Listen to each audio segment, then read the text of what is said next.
thing is, until you can erase 3 Februaries, shut up.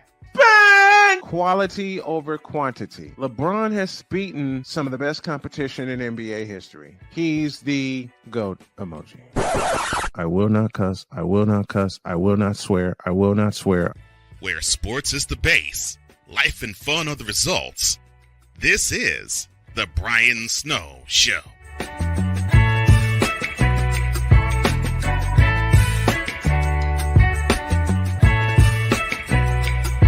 Well, it took a lot of time for this show to come together, from the title to how I wanted to format it and everything, the length and all that. Speaking of which, there are going to be a couple of more adjustments made. Good afternoon, everyone, and welcome to the latest and greatest edition of the Brian Snow Show, where sports is the base, life and fun are the result. Presented by BetUS.com and Invader Coffee, we're here to bring you the best sports analysis, stories, and pure entertainment. I'm Brian, and together we'll embark on a journey that celebrates the power of sports to uplift, inspire, and unite us all. And on the show today, Victor Locke will join me for his Random Musings. It's Random Musings Thursday. Had another guest in mind, but with the shift to 4 o'clock beginning next week, decided we're going to keep this format, and then I'm going to import the new format here. Our text line is 502-467-9619. That's 502-467-9619. Let's get right into this, and let's go around the horn, shall we?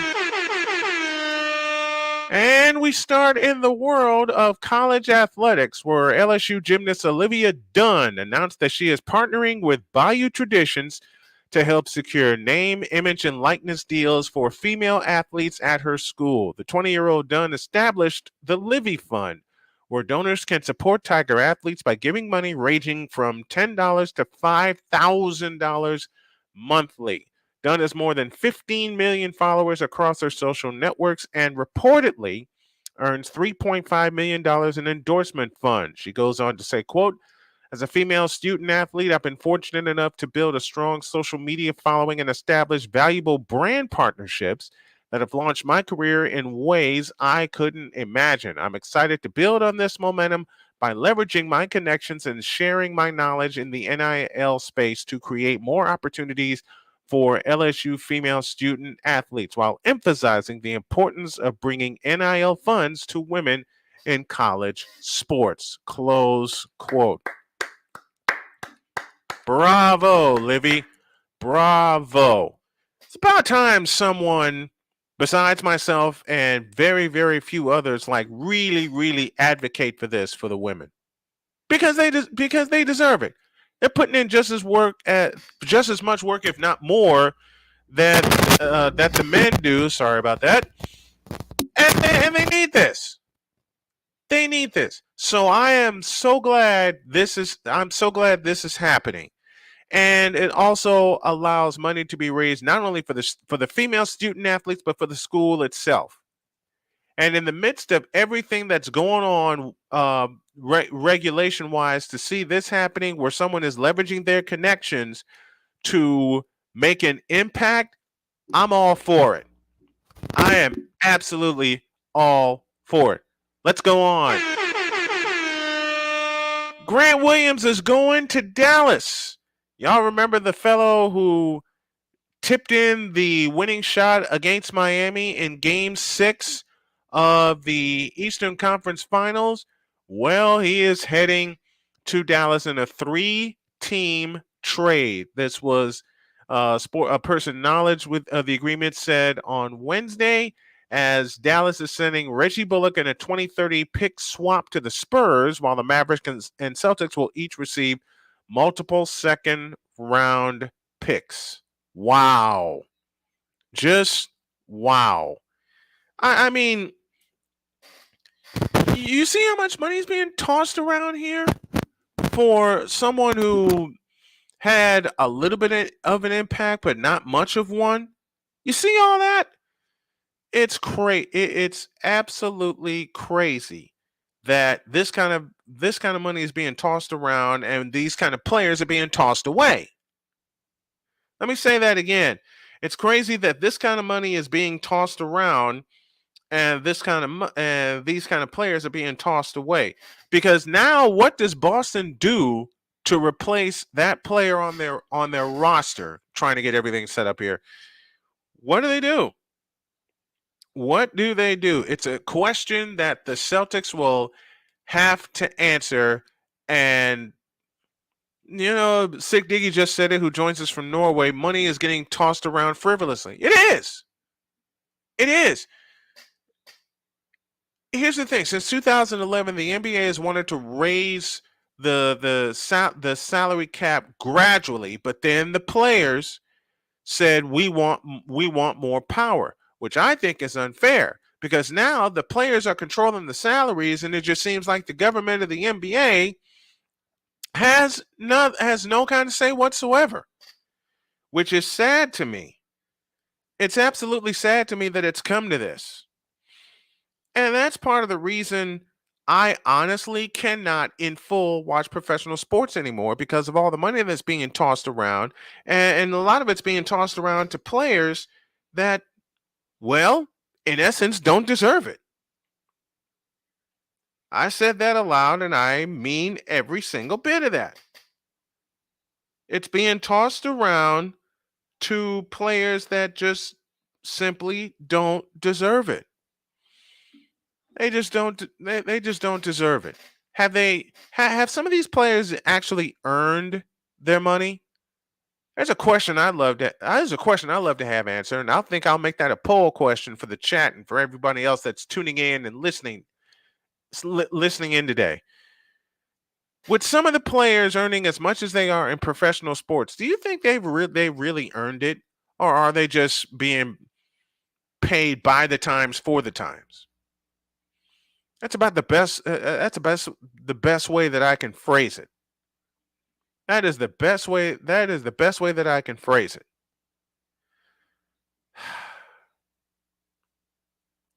Because honestly, I don't think that's the case. Let's finish up around the horn, shall we? Kobe Bryant is the NBA 2K24 cover athlete for the 4th time. Includes the Black Mamba Edition. 2K released 2 covers featuring the late great Kobe Bryant, with the Kobe Bryant edition featuring the 5-time champion, where he wore his number 8 jersey, and the Black Mamba edition featuring Bryant later in his career, which of course he wore number 24. Pre-orders for the game will be available beginning tomorrow, which is July 7th, with the game's release date to be announced later. 2K said in a tweet, quote, sharing the Mamba mentality with the next generation. So they got both of them. One with 8 and one with 24. This is as mentioned, this is the 4th time Bryant will be on the cover for the video game franchise, having first appeared on NBA 2K10. He was a special edition cover on 2K17 after his death in 2020, which I still don't believe. 2K released a Mamba Forever edition for 2K21 to honor the late Lakers star. And of course, if you don't know about Kobe being a 20-year veteran, Bryant won 5 championships with the Lakers and was a 2-time Finals MVP. He won the MVP award in 2008 and scored 33,643 points in his career, the 4th most in NBA history, and was enshrined into the Hall of Fame in 2020. And it still pains me to say this to this day, but it applies. Rest in peace, Kobe Bean Bryant. Rest in peace. Back in a minute.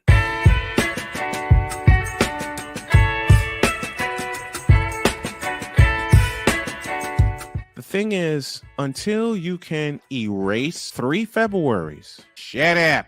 Where sports is the base, life and fun are the results. This is the Brian Snow Show.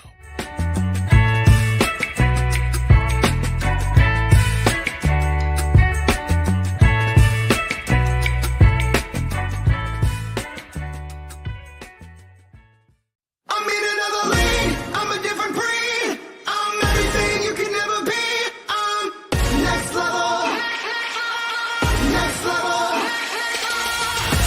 Thursday nights are wrestling night on CSTV. Tune in every Thursday night at 7 p.m. Pacific to see all the amazing next-level pro wrestling stars on Thursday Night Throwdown on CSTVNow.com and the CSTV app on your Roku device.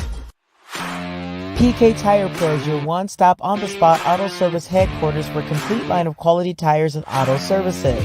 For years, we have provided the Stockton, California area with the latest products and unprecedented services for everything we sell. And for years, our customers have been coming back.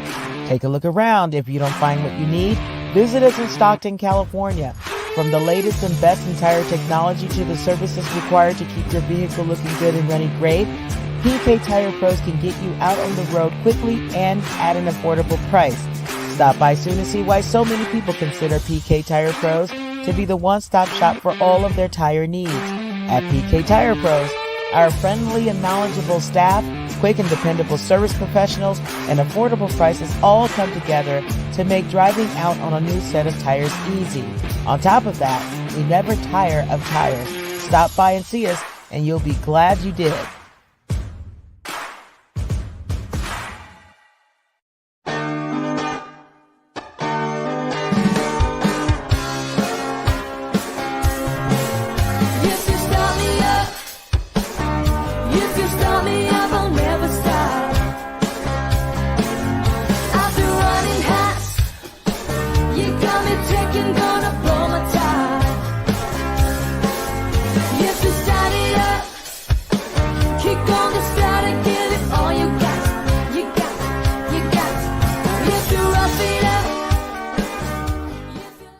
Where sports is the base, life and fun are the results. This is the Brian Snow Show.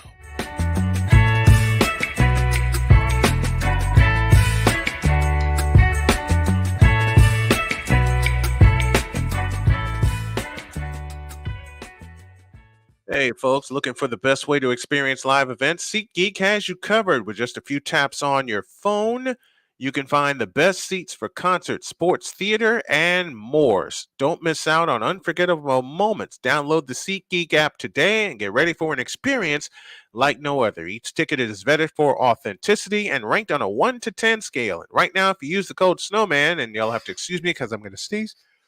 Oh, excuse me.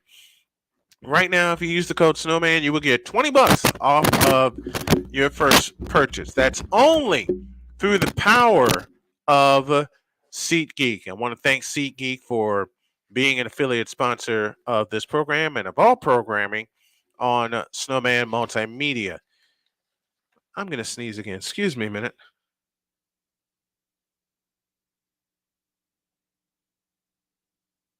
Wow. I didn't think my hay fever had gotten this bad, even though I'm in the house. But we continue on as the Home Run Derby is now set for Seattle. And the Home Run Derby will take place at T-Mobile Park, formerly known as Safeco Field, in Seattle. And there's one slugger I'm looking at. His name is Luis Robert Jr. He has 25 home runs at this point of the season. And it prompts a question for White Sox fans. Do you think he can set the single season record for home runs by a White Sox player? And I'll do a little trivia about that later on. But the rules are these. The bracket allows single elimination rules with 3 rounds. Contestants have 3 minutes in the first 2 rounds with a 45-second timeout. The final round is 2 minutes with a 45-second timeout. Let's go over the bracket, and it goes like this.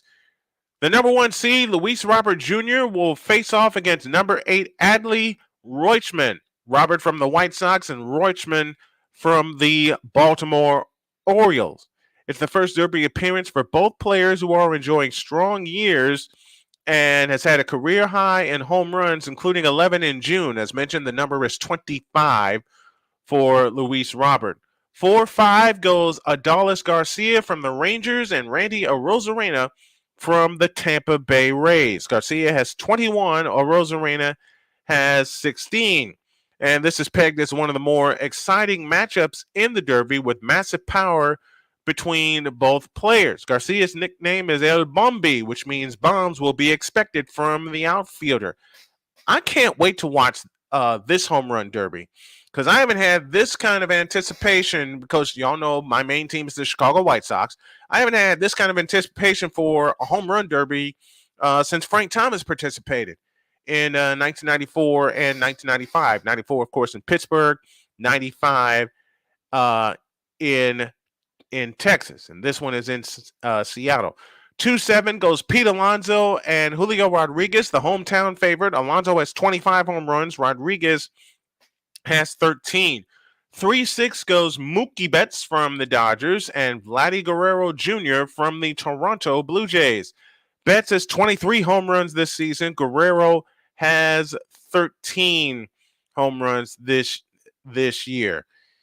I made my prediction during Snowman in the Morning of who I think will participate in the finals of home run derby. The best part is this is why you go out and do this thing. This is why you go out and do this thing.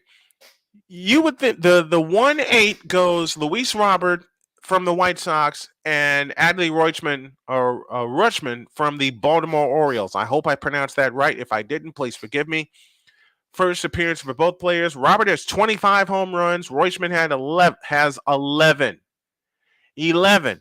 And the winner of that will get the winner of Adolis Garcia, who has 21, and Randy Arozarena, who has 16. Now, Pete Alonso is the wild card because he's already won this thing. And this matchup, Julio Rodriguez and Pete Alonso, is a rematch from the second round of the Derby from last year. And they'll be looking to Alonso, the polar bear, will be looking to get revenge against Julio Rodriguez. Now, the wild card in this is that Julio Rodriguez is at home. Julio Rodriguez is at home. So you never know what's going to happen in a home run derby. Speaking of a home run derby, here's a fellow by the name of Victor Locke who helped me call a home run derby when we were working at Ho Chunk. What's up, Victor? Probably one of the most exciting moments in Ho Chunk history was calling a home run derby. And that came at the last minute. Yeah. That came at the last minute during a celebration week that Victor and I were covering because it had never happened before. And basically what happened was all the teams that were participating in that particular tournament, they picked, I want to say, like 2 of their best hitters and brought them up and said, you want to swing for the fences? Here's your chance. And then Fran came to us because we were done. We were wrapping things up. Yep. And then Fran came to us and said, I got a bonus for you. And I looked at Victor and Victor looked at me and we're like, what? Right. Because with Fran, you don't know what he was going to come up with. Well, we always have this term of we were putting the speakers away because we had these 2 big speakers and then we had the amp. That was where we plugged in. Man, there were some huge speakers. Yeah, so like we grabbed our speakers, put one on one side and one on the other, plug in the amp and everything. We were going to put our speakers away. And Fran drove on his lawnmower and said, "Hey, you guys want a bonus?" And we're like, "Well, yeah. What is it?" Yeah. And he said, "We're going to do a home run derby." I looked at Victor, he looked at me, and we're both like, "What?" And we're like, "Absolutely, we will definitely be doing that." And you know what's bad? The home run derby took as long as a game. It did. The home run derby took as long as a game, but it was a close match, and it was so exciting too. Because you don't see a lot of home runs in Little League. You really don't. No, you don't. And usually all you're trying to do is win the game. Unless your mom's watching, you hit a walk-off slam and you get a tap on your shoulder and going, "What happened?" Yep. Absolutely. But it was just All like, okay, that's cool. Mm-hmm. All right, Victor. Luis Robert, who leads the majors with 25 home runs, is the number 1 seed in this tournament. We haven't seen that. No, we haven't. We haven't seen that from a White Sox player. Not even Frank Thomas. No. Not even Frank Thomas, who participated in 2 home run derbies. And that's got to be the coolest thing in the world if you're a White Sox player or if you're a White Sox fan. It's cool for me. You know, because even though Frank Thomas wasn't the number 1 seed, he was one of the most prolific. Yeah. Well, let me make a correction. He's tied for the most home runs for anyone participating in this derby because Pete Alonso has 25 for the New York Mets. And then you got the case of Julio Rodriguez, who is at home. That ain't fair. No, it's not, because Julio Rodriguez is playing in his is participating in this event in his park. In his park, so everybody. Not only is it going to get louder for whenever he knocks one out, but it's going to be very, very quiet so that he can concentrate. So you're going to get a lot of that lull, and then the roar once the ball leaves the yard. And you get 3 minutes to hit as many home runs. I like the fact that they timed it. And hey, this works well for 10 outs anymore. Yep. Hey, this works well for pitchers too, because all you gotta do is you just gotta throw regular pitches. You don't have to worry about location. Just throw a pitch over the plate and let them hit. Exactly. That's it. The whole idea is I'm gonna let you hit. Go ahead. And it's what's oh man, my good buddy Blanky, who is a game show fanatic like I am. We'll talk about some game shows next segment. Is checking in with us. Good to see you, buddy. Getting friends from all over the place. But I wish I could just see this one in person. Yeah. I wish I could see this one in person because I've seen Luis Robert hit home runs before. The one he hit against Toronto on Tuesday. Yeah. Yipe. If y'all could have seen that one leave the yard. Man, that's when when you see the cover separate from the ball. You had a funny conversation. Speaking of home runs, one of my favorite hitters of all time is Jermaine Dye. Yeah. Is Jermaine Dye. Man, Victor told me that I gotta share this funny story from our days of working Cabo. The days of working Ho Chunk. I beg your pardon. This was a year before Victor joined me at the park. The White Sox were playing the Red Sox. Yep. On a Saturday afternoon, I had Victor in my ear through my phone, and I kept saying, I was wondering what the score was because I couldn't get up and walk and watch the game in the bar because I had a game in front of me. All I heard Victor say was, "There's no score in the bottom of the second," and then like 3 seconds later, "Well, there's a score now. It's 1-0." Yep. And I said, "What?" So basically, I'm talking to my girlfriend at the time, and I get the notification that another phone call's coming in. Right. And I said, "Oh, this is Brian." So I figured, hey, let me try for the first time a conference call. So I put it in, and I got Sade in one side, and I got Brian the other, and all Brian says, "Talk to me."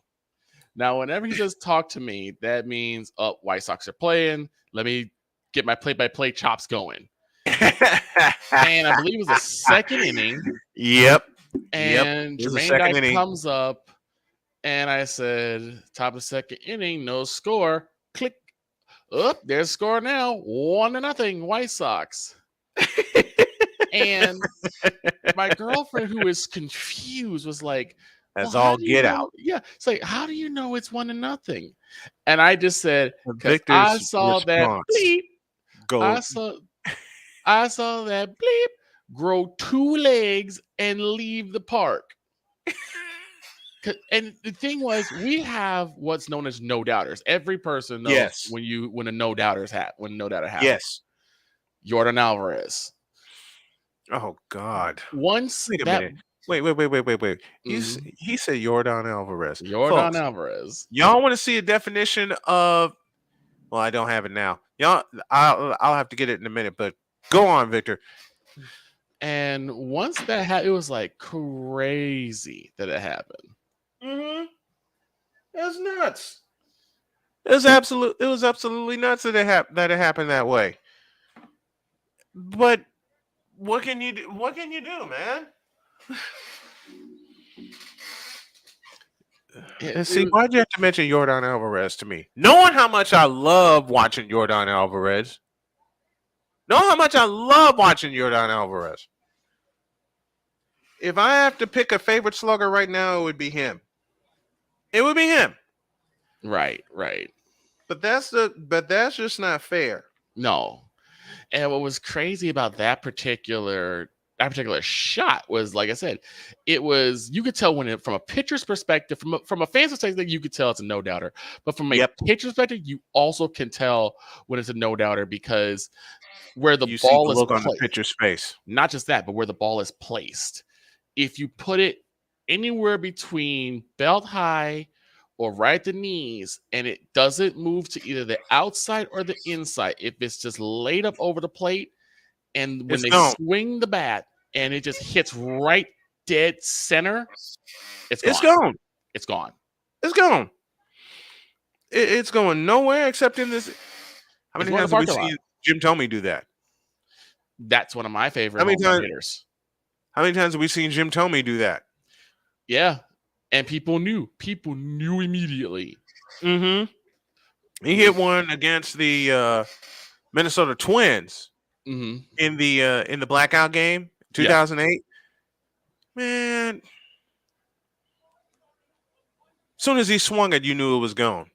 Yeah. As soon as he swung it, you knew, okay, that's not coming back.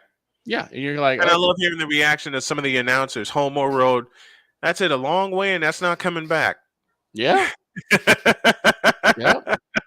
It's a long way. It's not coming back. And you're like, oh, well, goodbye. All right, let's throw a question to the chat and to everyone tuning in.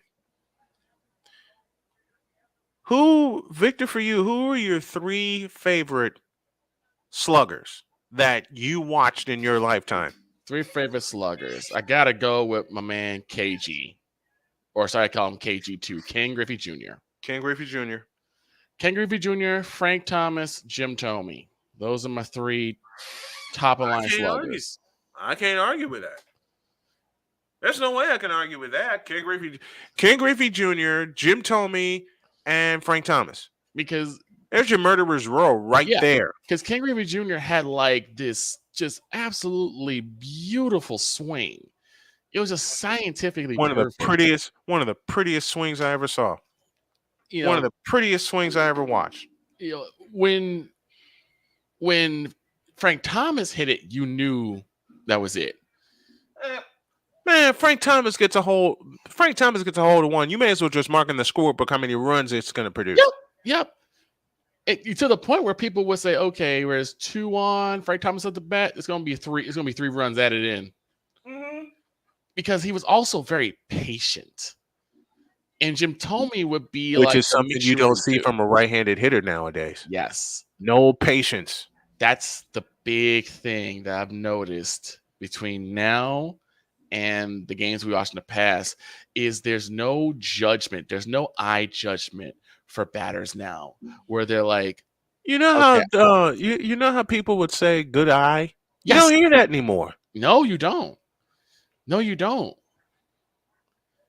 Because everyone's going for the home run ball. They're going for the knockout.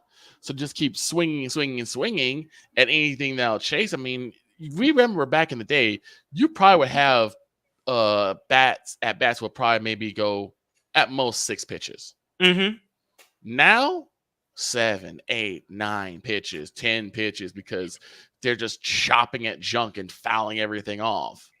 And then here comes a pitch that's like completely outside. They swing and miss terribly, and now it's an out. And they have no strength to connect on the pitch that was right there for them. And if they do connect, there's not enough power to it. You're right. For me, you basically said 3 of my favorites already: Ken Griffey Jr., Jim Thome, and Frank Thomas. Remember Edgar Martinez? Edgar Martinez from the Seattle Mariners. Yep. Edgar Martinez has got to be added to that list. Barry Bonds, of course. Yeah, I know people are gonna jump on the whole. Man, shut up. Barry Here's the Bonds deserves his spot in the Hall of Fame. Period. Here's the thing. Yes, could he have possibly used steroids? Sure, you can go with that. Mm-hmm. Steroids doesn't change your judgment in terms of a pitch. Steroids does not correct your swing. Steroid doesn't adjust your speed. Exactly. And Barry Bonds besides Ken Griffey Jr., Barry Bonds had the quickest swing to the ball. Exactly. He had the quick, and he got faster. A lot of people don't realize. Here's the crazy part: he got faster. A lot of people don't realize your strength doesn't really dictate whether or not you're going to hit the ball or hit the ball at the park. It's more so where you hit the ball, where the bat hits the ball, and whether you get underneath it, you're over it, or you're right on center. Exactly. Sig Diggy just said, how many sluggers have learned to read the pitch? Lately, not many. Not many. Here's a few that Ryan, Don Mattingly, of course, Donnie Baseball, Mark McGuire, and Vlad Sr. Big Mac. And Vladimir Jr. is just like his daddy. I mean, remember the space race between St. Louis and Chicago and the Cubs? Oh, yeah. Sammy Sosa and Mark McGuire. Yep. Oh, hell yeah. Channel 9 used to run specials about that all the time. Mm-hmm. And all the highlights you saw was, did Mark McGuire hit a home run? Did Sammy Sosa hit a home run? And how many? How far did it go? And how many? Because they weren't known for just hitting one. They were usually hitting more than one. I think at that time, Mac was like averaging 3 a night or 3 a game. Mm-hmm. Yeah, and then the September 13th, 1998 happened when Sosa caught McGuire at 62 home runs apiece. Mm-hmm. Yep, it was crazy. That was a crazy day. And go ahead. Let's pause for a break. When we come back, we're going to go off the board a little bit. Now, Brian, what do you have in mind? I'll explain when y'all return.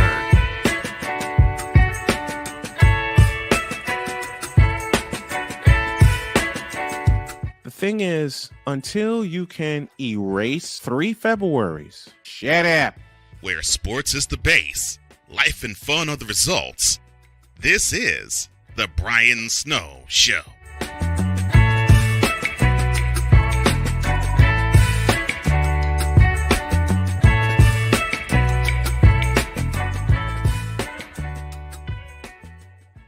Hey y'all, Snowman here. Catch me, Cole Johnson, Wise El Jefe, Vicala, and the rest of the usual suspects and a few unusual suspects as we bring you 2 hours of the best sports talk you will ever watch and listen to. It's called Snowman in the Morning with Cole Johnson. Now on at 10 a.m. Eastern, 7 a.m. Pacific on CSTV and CSTVNow.com. Join us, won't you? This planet has been great to me. It's given me gifts that I can't even explain. It's given me adventures and memories I'll never forget. And Battleborn, I think, has given me the opportunity to go beyond and give something back. How can I be a better custodian to this planet and the place I live? That's where I am with Battleborn. Let's make the planet a better place.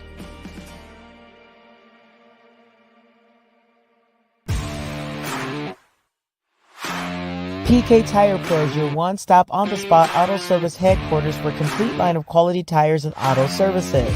For years, we have provided the Stockton, California area with the latest products and unprecedented services for everything we sell.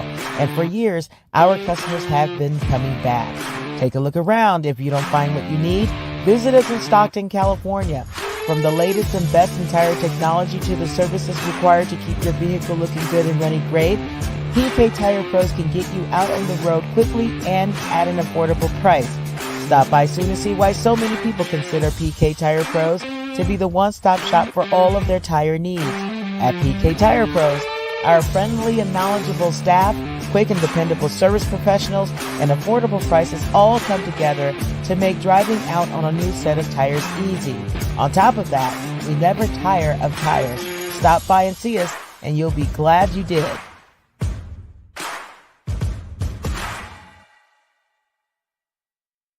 Where sports is the base, life and fun are the results.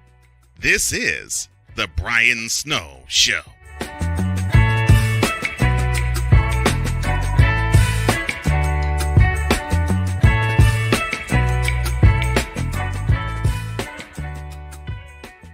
We keep going on this edition of the Brian Snow Show. Thank you for joining us. We're talking sluggers here, and Victor Locke has joined me. And one name that he mentioned, I didn't get a chance to do this, and I was fidgeting around on my computer. But he mentioned, I don't know, Yordan Alvarez. And Yordan Alvarez last October did this. 0-1. And Alvarez belts it deep to right field. Distant goodbye. Unbelievable. The Astros a walk-off win. Yordan Alvarez a walk-off 3-run homer. And the Astros stun the Mariners in Game 1 of the division series. Incredible. The House of Horrors for the Seattle Mariners continues. When Yordan takes that long to trot to get to first base and trotting the bases, you know he got a hold of one. Sick Diggy says, here's another name we can't forget regarding the greatest sluggers, Tony Gwynn. Tony Gwynn was more of a complete hitter than a slugger. Yeah. Tony Gwynn wasn't a slugger per se. He was a complete hitter. He was a complete hitter with slugger abilities. Yeah, but see, Gwynn wanted to pepper you to death. Yeah. In terms of his hits. Yeah. Gwynn wanted to just place the ball here and there, and he was a small ball savant. There, thank you. Perfect. He was a small ball savant. I gotta give a shout out to Ryan McCarthy because he brought up a name that I also enjoy, Albert Pujols, AP. Albert Pujols. Because again, another guy who is kind of a complete hitter. Mm-hmm. Pujols was always a complete hitter to me. And Glenn, to me, is the type of person that you want in your lineup. Someone who is more wanting to do small ball, more wanting to manufacture runs rather than tear the cover off. Right. That's the big difference. You want someone who will pepper with a couple of shots, but instead of tearing the cover off, they want to get the ball in the gaps. Mm-hmm. Maybe get you a double. Get someone to round third and head for home. Right. Which is what you're not seeing now. You're not even seeing a lot of drills for triples anymore. You know what? Big Dog just mentioned a name that I loved watching. Andres Galarraga, the big cat. Andres Galarraga. Andres the giant guy. Andres the giant Galarraga. Carlos Quentin, another White Sox player. Yeah. Quentin never panned out like I'd hoped. No, he had really good grind. He was a power hitter in the making, but he never really panned out. He didn't really have the patience of going for the ball. He could get one if it's high hanging, he can belt it with no problem. Mm-hmm. But you gotta be able to do that consistently. You can't just have, this is the pitch I'm gonna go out there, because not everyone's gonna throw that pitch. Every pitcher is going to see how you swing and know where your hot and cold zones are. And so they'll start putting pitches in that spot. True. So if you have a high-hanging curve where you can drive, you're going to start going for more sinkers. You'll start seeing more fork balls or knuckle balls that are going to throw towards the bottom of the plate where you can't hit. Yeah. And Big Dog mentioned Edgar Martinez. Edgar Martinez was more of a Tony Gwynn type, but Martinez added more power to his game. Mm-hmm. But that's the thing. When it comes to complete hitters, I'll ask you this, no man.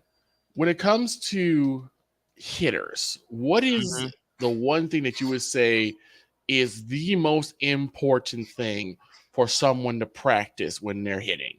Give you two: patience and an eye. Patience and an eye. Because I can tell you, as a former slugger myself, I never had patience, ever. because I never had patience. Because I see people practicing on bat speed rather than the eye. Yeah. So very true. All right, let's move on. How many game shows have you watched in your lifetime? Come on.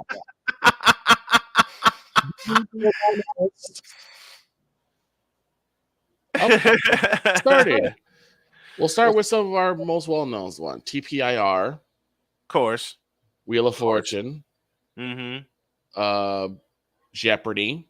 Jeopardy is always going to have us. My mother-in-law and my wife hate when I watch Jeopardy with them. I'm going to put it like this. Jeopardy is always going to have a very soft spot in my heart. In fact, I had to go into the bathroom and cried after I found out that Alex had passed away.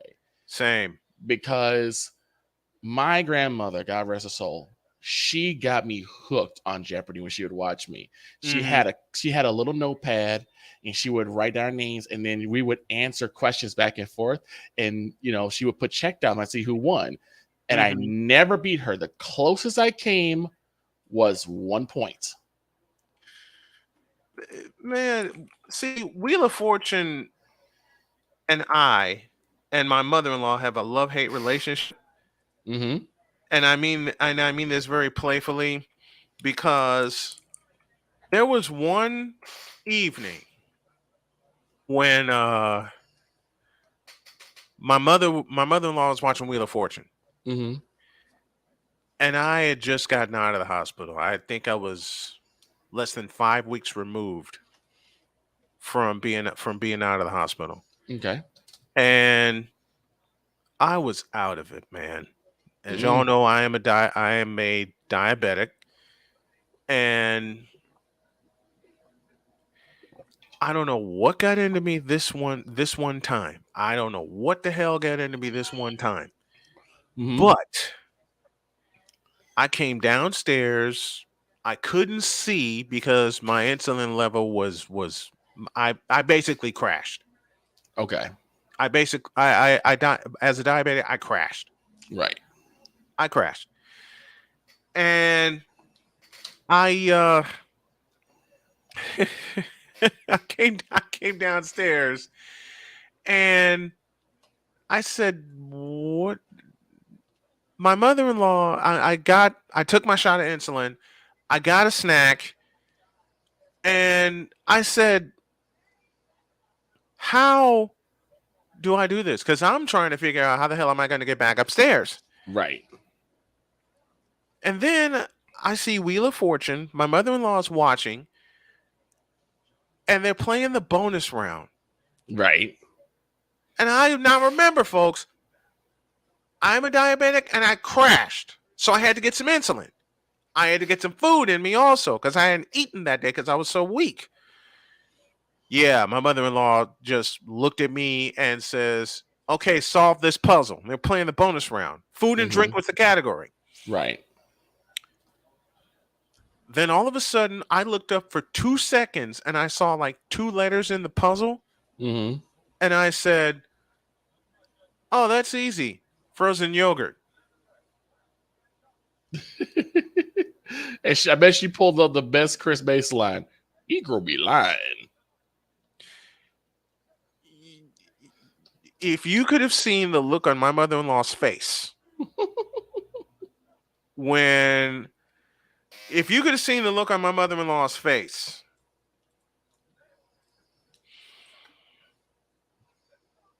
she just looked at me and it wound up being the puzzle. Right. Frozen yogurt wound up being the puzzle. Nice. And she just looked at me and went, "How?" And at that point in time, my wife walked in the house. At that point in time, as soon as the puzzle revealed itself to be frozen yogurt, my wife walked in the house. She sees Wheel of Fortune, looks at me. Knew what you did. Thank you. She knew what you did. Thank you. And my mother-in-law said, "I don't know how he does it."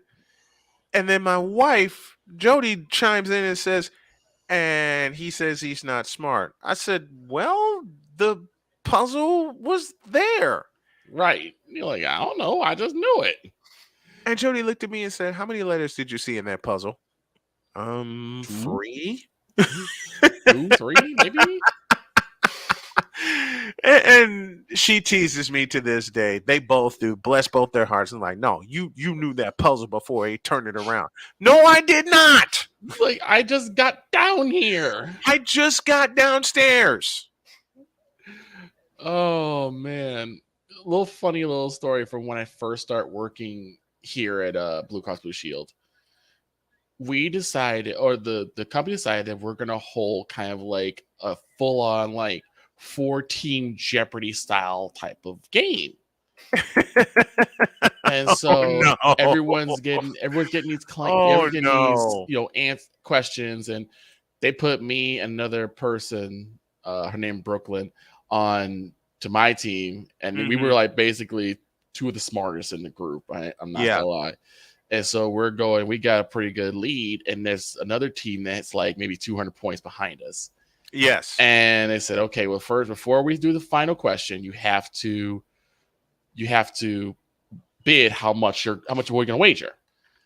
Oh no! And she said, she's like, we're going to wager all of it. And I was like, we don't know what the question is. She's like, no, we're going to wager all of it. I said, well, you're the captain, so let's go. And we go on there, and mind you, we have our own like little chat box that only goes to certain people. So I was sitting here, and they gave us the question, and I see on the text saying, oh crap, I don't know this answer.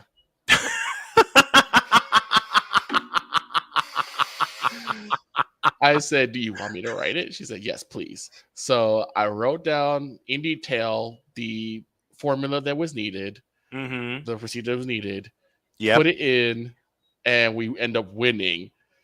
Wow. And she was like, thank you, because I would look like a complete idiot if we got that wrong. I'm like, yeah, that's why I told you to wait. But that's the thing, like Jeopardy, Wheel of Fortune, Family Feud, Pressure Luck. Then you go to some of the ones that I didn't even know of that you put me onto, like Match Game, like Card Sharks, Concentration, Password Plus, Hollywood Squares. The old one. The old Hollywood Squares. Speaking of game shows, let's bring my buddy Blanky into the fray. What's up, Blanky? Hello, can you hear me? Yeah, we got you. Okay, how are we doing? Good, man. How are you? Doing good. Now, there was something. Let me explain why Blanky is here, because I got hooked on watching a YouTube channel that had an inflated budget for Pressure Luck, and they call it Whamageddon. I got hooked on Whamageddon and Whamageddon XL, and Blanky had played most of the games. How'd you get started in playing those games, Blanky? Actually, I'm the guy who created Whamageddon to begin with. That's right. That's right. You did mention that. He did create it. Well, what gave you the idea? Well, let me start from the beginning. So, I'm Blanky, and I'm on this chat as Big Wheel Blanky. I'm a aspiring graphic designer, voice actor, and things like that. I've done some things you get a few commercials, and I've done a little voice work for a company called Oddworld Inhabitants, which create the Oddworld Abe's Odyssey games. Oh, wow. Right. And I'm very into Bop It. It's one of my passions. I started in 2009 and it's worked all the way. I got into the Bop It community. I met my best buddy on the internet, Sam Locke. He's really, shout out to Sam Locke. He's he's live right now on his YouTube channel doing his electronic game stream. He's also a world record holder for 2 games. He holds the world record for Bop It Smash, which is 1,073, and he's tied for world record on Bop It Beats, 264. He lost his Bop It Tetris world record 866 to Dylan P, which is now 874. But that's enough of that. So basically, like, I knew about Press Your Luck a little bit, but like it wasn't until like I decided I played it on VR chat. I'm like, wow, this is actually good than I thought. And then I find out about the 2019 show. I haven't watched a lot of cable since we got Disney Plus back in 2020. I saw this and I got the GameStar Plus board game, and then I showed Sam. Sam is from the UK. He's from England, so he hadn't heard of Press Your Luck till I brought it up. And yeah, me and him were big fans of it. We'd always play the 2010 game on the computer, and then like I had an idea one time. What would it be like if we made our own? Because like he made some freelance game projects before. I'm like, what would happen if we had made a version of Press Your Luck that combines every single version in one? He liked the idea, so we started working on it. We went through a few name changes, some ideas and specs and stuff like that, some little custom whammy tidbits we do. We landed on the name Whamageddon because we didn't know about the Wham Challenge or even the episode of Press Your Luck named that, but because it's Whammy and Armageddon, basically it's basically a bigger version of Press Your Luck. So what happened was like we had my friend BitWizard, who I'm working with, BitWizard64, created a mock-up render, which we showed around, and we got in contact with Smash Whammy, showed him that, and he really liked it. He liked the idea, the sound design we had made. So he made an expert edition version of it. I talked to him. He made an expert edition version, and then we started getting that on plush. All the assets for it were customly revamped. We had some more things in it and reintroduced some old mechanics from Whammy into a proper Press Your Luck format. So we did what Whammy didn't and made it increasingly hard. So Plush took that, made XL. XL, people have confused XL to be the original game and Whamageddon as a spinoff. That's not true. It's the other way around. So what Press Your Luck Whamageddon is as a whole is a tribute to Press Your Luck's entire legacy, even down to Second Chance. And right now in VR chat, GS Genesis has been putting it in VR. He's been completely remodeling it from scratch. He's made some he's made a completely custom soundtrack for things like it.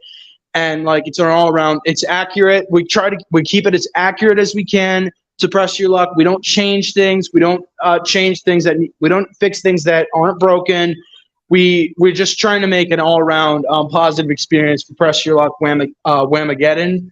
By the way, Whamageddon XL, that is that's one I didn't really want to bring up because that one is exclusive to Plush's YouTube channel. Right. But that's basically that's Whamageddon in itself. It's just a bigger and more in-depth version of Press Your Luck. It's not just about big money though. It's also paying tribute to what Bill Carruthers created and expanding on it even farther than the usual norm, because it's always. And even the square count on the expert edition, you can't do stuff. But the original square count was going to be 46 squares, but it got shortened down to 30 and 32. 30 squares of Press Your Luck. I can't wait. Yeah, that's basically all I really got to say about that. There's a lot of things involved with it. Whamageddon XL actually has the completely custom soundtrack by GS Genesis, which we have uploaded a few. We cannot share that though. All right. Man, Blanky, I love having you on the show. I was supposed to have Dark Clown on, but with the shift coming to 4 p.m. beginning next week, I'm going to move him to next week, but I will extend the same open invite to you. Anytime you want to come on and talk, whatever you want to talk, you are welcome, my friend. I've also been creating my own game shows. I've created 2 for Gaming Show Productions. They are Lucky Zero and Triple Ace. Tell me about Lucky Zero. So Lucky Zero, it was another game show I had. It was a completely different name. It was based off of a slot machine from the 1930s, 40s called the Jennings Little Duke, which is untraditional. So slot machines have 3 reels next to each other that spin in the same direction. This one had 3 wheels on top of each other, like they're all like basically there's a little layer, a middle layer, and an outer layer, and they all spin in opposite directions. I was going to make a game show off of that, but I don't have that many resources to make it, and I can't even afford one of those things for an example. So I recycled it and created something different, and I created, Lucky Zero. I had some help from the people over my server. My server is called Bop It Rift. which is just nostalgic multimedia. My group name is called the NJ Arcade. We're going to be making like some projects soon, like actual video games and things like that. But basically, Lucky Zero is a trivia game with a lot of luck elements involved. So basically, what will happen is you'll be given a trivia question. What you do is you'll buzz in, you answer, and you have control of the wheel. Now the wheel has values 0 to 9 and a pot. Basically, how it works is when you spin the wheel, you stop it, you add a digit to the pot. If you complete the pot, add all the digits, you get the cash. Nice. It's usually 4 to 5. Even there's a bonus game, but in order to see that, I recommend either watching it on my channel or on GSP to get how the game works. Okay. Tonight we're going to be premiering Triple Ace, which is a card game I created. Based on the same project as what Lucky Zero was, but this one keeps it a little more streamlined. Okay. There's not trivia. It's all cards and stuff like that. There was a spin-off I was making called Lucky Zero Bingo, but nobody really cared for it, so I ended up scrapping it. Okay. Well, I love having you on, man. Talking all kinds of game shows and all kinds of creations. You have an open invite anytime you want to come on. Just let me know. It's not just game shows even. So we're good. We have good ties with the guy who created Bop It. The guy who created Bop It, Darren Klitzner. He's a really nice person. He's really cool. He created. So in 2002, he created a game called New Jam Guitar, which is a Bop It style guitar game where it's all like music and things like that. You got to keep with the rhythm. Like it's all custom sounds on there. There's no stock sound effect. You can't find those anywhere. We told him we wanted to recreate that in a video game format, and he said you can go do it. So we're going to be recreating that as a game called NJ Rockout. It's going to be free to play. It's going to be just like the original. We're just doing it our own way with things like that. We have a lot of game projects. Whamageddon is one of them. Whamageddon is actually what's kind of starting us off as like our little studio. Like we don't really have a budget. We're just doing what we can. Like we have zero budget. We don't have that much money to do these things, but we do them anyway because like we have such like dedicated people and like help from others. It's just purely amazing. And the fact that Whamageddon is where it is now is just nothing. Like this is like the first thing that we've really done that's kind of gotten big. Fabulous. Enough said. Fabulous. We gotta go to a break. But Blanky, thanks for coming on, buddy. Appreciate you. Yeah, man. By the way, I'm standing by for our match later. All right, I'm standing. I can't wait. I can't wait to play against you, my friend. Thanks, buddy. All right. I'll see you then. All right, I'll see you then. We're gonna take 3 minutes. Victor and I will be back, and Deion Sanders is doing something no other college football coach has the nerve to do. Back in the field.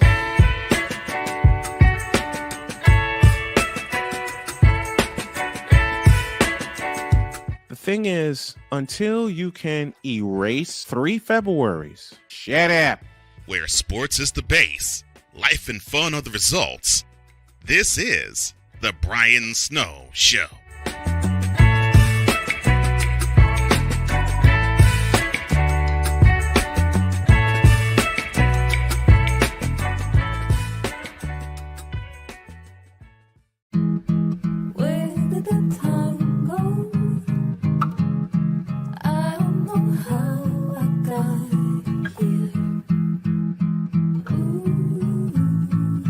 You've done the hard part. You quit smoking.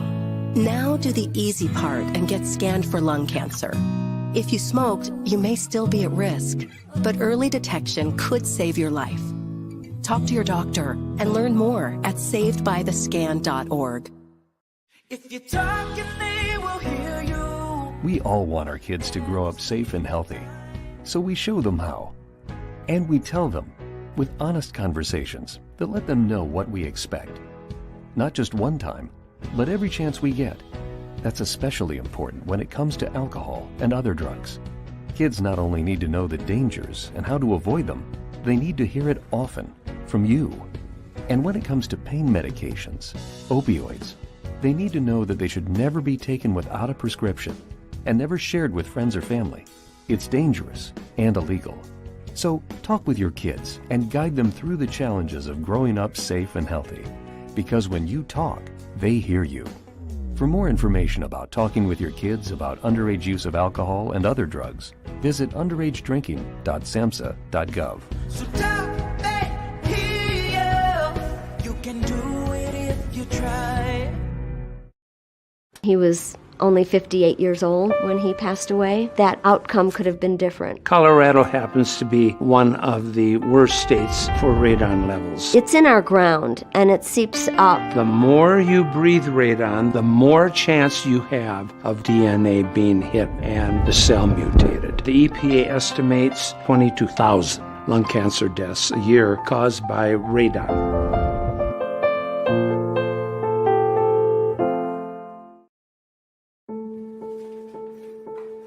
We all make choices. When it comes to alcohol, kids make choices whether to drink or not. Bye, Dad. Bye-bye. Remember, I'm going to Alex's party tonight and sleeping over. Have fun. Hey, have a seat for a second. Remind me about that party again? Alex is just... And adults make choices whether to talk about it.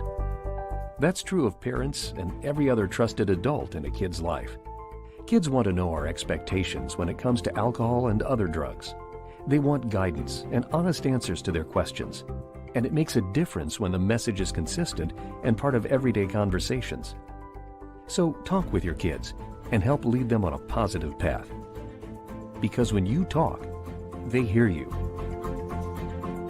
For more information about talking with your kids about underage use of alcohol and other drugs, visit underagedrinking.samhsa.gov.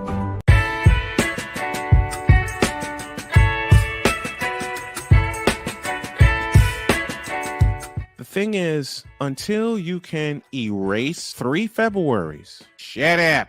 Bang! Quality over quantity. LeBron has beaten some of the best competition in NBA history. He's the GOAT emoji. I will not cuss. I will not cuss. I will not swear. I will not swear. Where sports is the base, life and fun are the results. This is the Brian Snow Show.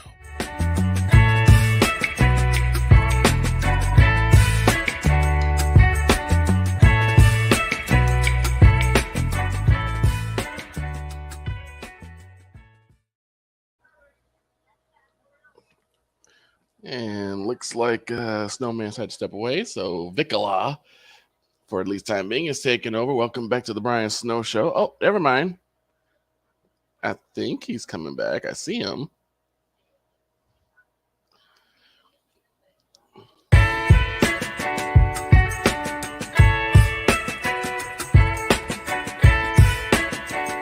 The thing is, until you can erase 3 Februaries, shut up. Where sports is the base, life and fun are the results. This is the Brian Snow Show.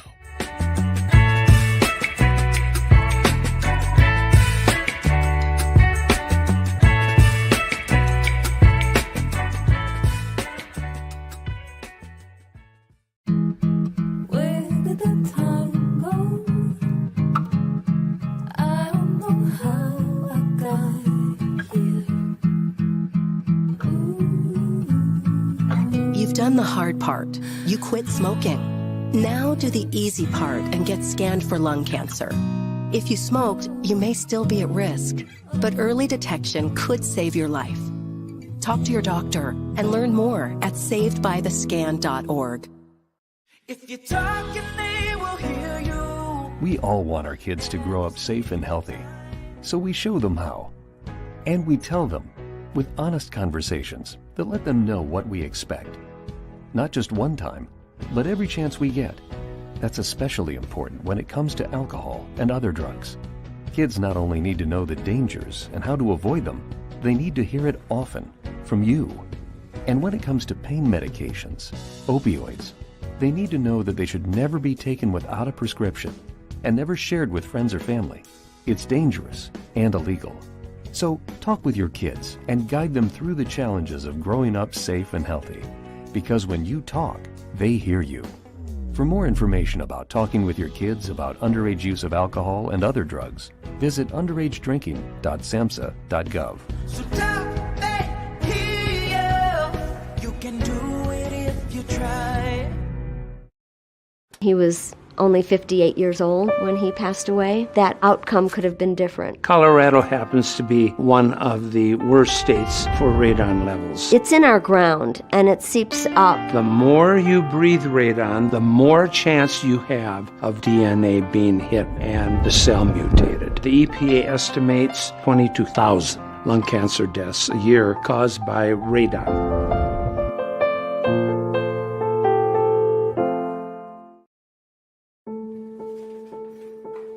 We all make choices.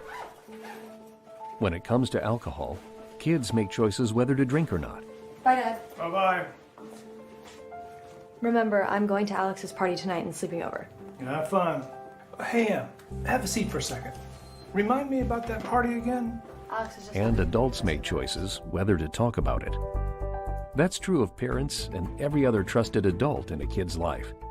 Kids want to know our expectations when it comes to alcohol and other drugs. They want guidance and honest answers to their questions. And it makes a difference when the message is consistent and part of everyday conversations. So talk with your kids and help lead them on a positive path. Because when you talk, they hear you. For more information about talking with your kids about underage use of alcohol and other drugs, visit underagedrinking.samhsa.gov. Victor, cover me. I'll be right back.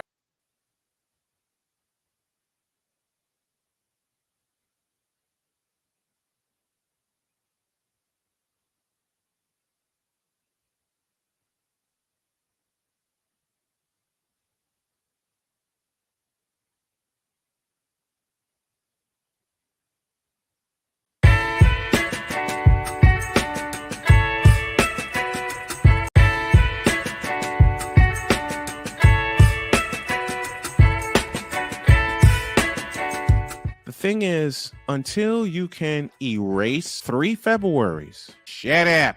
Where sports is the base, life and fun are the results. This is the Brian Snow Show.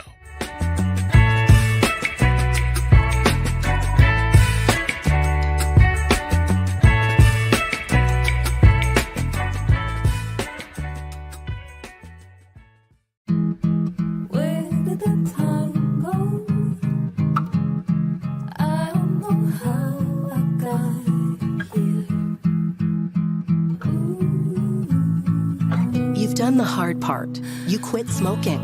Now do the easy part and get scanned for lung cancer. If you smoked, you may still be at risk, but early detection could save your life. Talk to your doctor and learn more at savedbythescan.org. If you talk, they will hear you. We all want our kids to grow up safe and healthy, so we show them how. And we tell them with honest conversations that let them know what we expect. Not just one time, but every chance we get. That's especially important when it comes to alcohol and other drugs. Kids not only need to know the dangers and how to avoid them, they need to hear it often from you. And when it comes to pain medications, opioids, they need to know that they should never be taken without a prescription and never shared with friends or family. It's dangerous and illegal. So talk with your kids and guide them through the challenges of growing up safe and healthy. Because when you talk, they hear you. For more information about talking with your kids about underage use of alcohol and other drugs, visit underagedrinking.samhsa.gov. So tell me here, you can do it if you try. He was only 58 years old when he passed away. That outcome could have been different. Colorado happens to be one of the worst states for radon levels. It's in our ground, and it seeps up. The more you breathe radon, the more chance you have of DNA being hit and the cell mutated. The EPA estimates 22,000 lung cancer deaths a year caused by radon.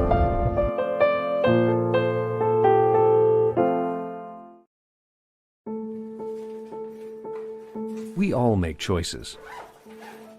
When it comes to alcohol, kids make choices whether to drink or not. Bye, Dad. Bye-bye. Remember, I'm going to Alex's party tonight and sleeping over. You have fun. Hey, have a seat for a second. Remind me about that party again? Alex is just... And adults make choices whether to talk about it. That's true of parents and every other trusted adult in a kid's life. Kids want to know our expectations when it comes to alcohol and other drugs. They want guidance and honest answers to their questions.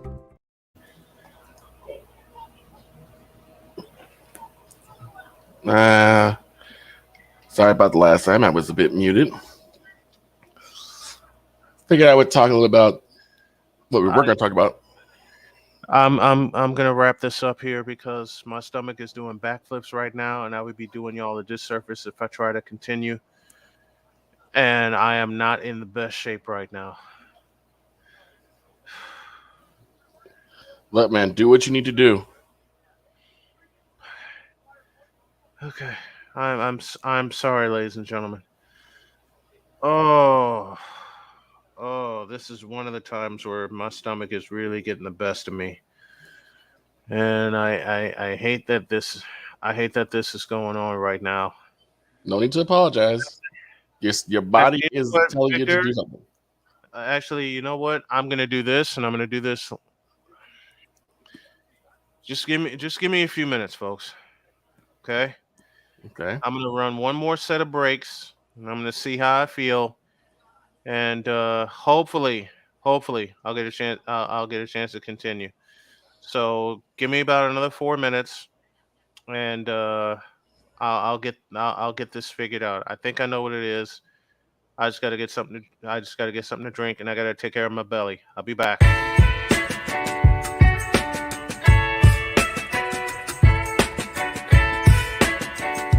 The thing is, until you can erase 3 Februaries, shut up.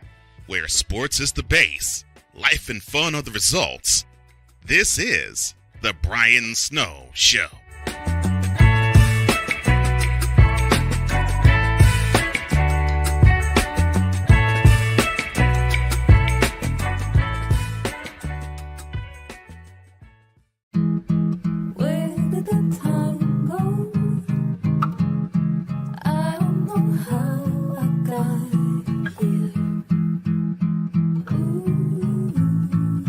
You've done the hard part. You quit smoking.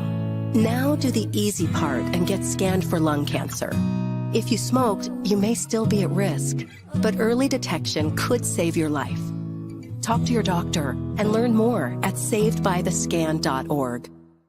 If you're talking, they will hear you. We all want our kids to grow up safe and healthy, so we show them how. And we tell them with honest conversations that let them know what we expect. Not just one time, but every chance we get. That's especially important when it comes to alcohol and other drugs. Kids not only need to know the dangers and how to avoid them, they need to hear it often from you. And when it comes to pain medications, opioids, they need to know that they should never be taken without a prescription and never shared with friends or family. It's dangerous and illegal. So talk with your kids and guide them through the challenges of growing up safe and healthy. Because when you talk, they hear you. For more information about talking with your kids about underage use of alcohol and other drugs, visit underagedrinking.samhsa.gov. So talk, they hear you. You can do it if you try. Hey, thanks for sticking with me, folks. Here's what happened. I had eaten lunch earlier, and I figure I'll be totally transparent with you guys, especially those of you who know the surgery I had last year. I am still in the process of figuring out what foods I can have, what I can't have, and how much of digestive enzymes I need to take before and after each meal, because for the past 4 months it had fluctuated because I had such issues with my stomach. I didn't know what to take and when to take and where to take it and everything. So my wife and I have come up with a game plan where I just measure my sugar and measure the creon, that's the digestive enzyme that I take. And one of the side effects of creon, for those of you who have gone through any kind of surgery involving your pancreas or any problems involving your pancreas, or for those of you who have um, dealt with pancreatic cancer, past, present, or future, if you're instructed to take Creon, A, you're going to take it the remainder of your life, and B, it's going to produce a very horrid side excuse me, a very horrid side effect, and that was the problem I was having with my belly. So one of the rules, and I said this the other night, that I cannot eat before I go on the air, even if it's a couple of hours spread, and I didn't allow the couple of hours to pass, and that's on me because when I got up this morning, I didn't have breakfast. Big mistake. And I have to space out my eating, so, and especially with the change in time of the afternoon show coming, that should give me a little more time to have everything processed. But that happened. I'm sorry it happened on the air, but I figure I'll be as transparent as I can. Um, I'll be as transparent as I can with you guys. That's why I had the extended break on top of the extended break on top of the extended break. And it happened when I took Lucy, my dog, out for a few minutes. I figured, okay, I got 4 minutes. I can get Lucy out. And then that's when my stomach really started acting crazy. So I raced back in. I went to the restroom. And then while I was coming back in, Victor was covering me, and thank you, Victor, for that. But then he saw me pop on the screen, like y'all saw me pop on the screen. But I had to run a couple of extra breaks because some of the things that I put in my system, I can no longer have, and caffeine is one of those things that I can no longer have, to the point where the package of coffee that I bought, I have thrown out because I can't have it anymore. I just simply can't. As bad as I know some days I would want to have it and that I feel the need to have it, it's an addiction I intend to kick. And that addiction is to caffeine, because caffeine has done some horrible things to me, and now I'm finally getting some sense knocked into my head about it. The other thing that affects me is sugar. As y'all know, I'm a type 2 diabetic. I have to really watch how much sugar that Ryan, thank you. I won't say I won't get I'll say this. I will drink it sparingly. I have to drink it sparingly until it's gone. And Ryan, I will still use that bag that you sent me. The thing is with me, the problem, and I'm admitting this aloud, and it's a problem that I've had most of my life, excess. Something would taste so good to me, food or drink wise, that I would But you have need too more much. of it. But you need more of it. Yep. Because And we I all gotta, have that. I have that. because I gotta remember, I can't eat everything in the world anymore. Ryan, what flavor did you send me? Because whatever flavor you send me, I promise I will try it and review it. That's a promise that I will keep. I have a horrible problem, and this is when I was battling weight problems. I have a horrible problem with excess because I had being the operative word, such an appetite, even at times when I thought my stomach was bigger than my eyes. Yeah. And that's the biggest problem that I've had in the year plus from surgery. Now, I am blessed beyond belief to be rid of the cancer. I am blessed beyond belief to who is this? That's Binks?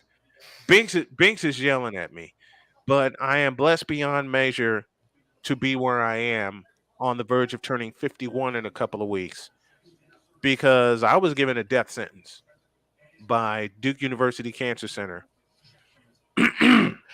Quick question. Yes, sir. Have you ever tried stevia? No. It's a natural sweetener. I'm not sure. I use it because I don't like using sugar anymore. It's something that I've been using for my apple cider vinegar tonic. It's just as good as regular sugar. Yeah. But I don't think it has the same type of problems that sugar would give you. So if you're looking for something that will sweeten whatever drink you're using, I would just liquid stevia, but I would check with your doctor first. Yeah, I think my doctor recommends it. My doctor actually said I can have coffee, but no more than 2 cups. And of course, my wife made the joke, as y'all see this cup on my screen. This is not a cup, but I have to pay attention. I have to pay attention to that now. Yeah. I overdid it on the coffee today. I freely admit that. So, send you a bag of the Mexican chocolate blend. I will make a promise to Ryan. I will have it, but I will have it in stages. I can't do the 20-ounce cup anymore, as I was so used to doing. And stevia is something I will start using. Matter of fact, I don't know why I didn't think of it, because I was using it in the hospital. Mm-hmm. I didn't even think of it. I got out and I very foolishly thought, okay, everything's going to be better now. Ha! Wrong. We all Dead think that. wrong. We all think that once we, kick one thing or get rid of one situation, then we're back to doing whatever we want, and that's just not the case. It comes back to haunt you. That's all it is. It just came. Well, it came back today to kick me in the ass. It came back today tenfold, and I'm sorry. This is one of the days where it just happened to catch me while I was on the air. But I will make y'all a promise. Each and every moment of each and every day, I will get better at this, to a point where everyone will know when I'm doing better, and I will have a lineup of pinch hitters just in case my body decide we'll decide how everything goes. Today was great. Today during the morning was great. I just didn't expect it to hit me with a sucker punch this afternoon. I have now learned my lesson. There's a certain time, what I will do from here on out, there's a certain time during the day where I will not drink any more coffee. And I can't use the liquid sweetener either. Okay. I cannot use the liquid sweetener. Liquid sugar or? I love those sweeteners. Yeah. Those creamers. That's the one Creamers. That's what I'm looking for. I think it's the creamer that, as well as the coffee, that's kicking me in the tail. Yeah. It's the creamer that's kicking me in the tail. So I got to go full stevia from here on out. I got to go full stevia from here on out. Mm-hmm. So that is how I'm going to handle it. And there's a mug that I want. There's a coffee mug that I want to get, and there are 2 purposes. 1, it'll be personal, but 2, it'll keep me aware of how much I'm drinking. And 3, I have to remind myself I can't get any more creamer, because until I find one that uses stevia instead of natural sugar, I'm in trouble. Right. I'm in trouble. And Ryan says, it took me a while, but I learned to drink my coffee with no sweeteners. How long did it take you? Because I know that's eventually what I'm going to have to do. That is eventually what I am going to have to do. I realize that now. Bill does that. Bill has gotten me to kind of do that too, because when he asks, when we have coffee at his place, he doesn't put sugar in it. He'll put some milk in it or some cream in it, but that's it. But how long does it take for you to get used to it? You don't really get used to it, but you take in the flavor of the coffee rather than because when you're drinking coffee, I learned this when I was a kid. You're drinking coffee, you look for that sweet. sweetness of it because it's what you're used to. You're used to putting sugar, cream, And all that's stuff what in there. got me hooked on coffee anyway. Right. But when you're older, and that's why a lot of people drink black coffee, is because you're just one taste of the coffee itself. Mm-hmm. It is weird because it's just like you're drinking water and beans. but no, actually, and I think Invader Coffee probably has the right idea of having like a more flavor type of coffee. So you may not even need sugar, especially if it's the Mexican chocolate blend. You may not even need sugar because you already will have that taste of chocolate from the coffee itself. You know what? I can back this up with some good news. Mm-hmm. I just got an email just a moment ago. Okay. You see the smile on my face, right? Yes, I do. You are now eligible to apply for the YouTube Partner Program. I just got it. I just got this 30 seconds ago. Not even 30 seconds ago. May be the first to say congratulations. Thank you. And thank you so much. And to quote a guy who's unfortunately no longer with us, but one of my favorite wrestlers, Scott Hall. Mm-hmm. Fight your best, dreams come true. Bad times don't last, but bad guys do. Well, I'm the baddest of the bad guys. Doggone it. But I'm the baddest of the bad guys. Oops.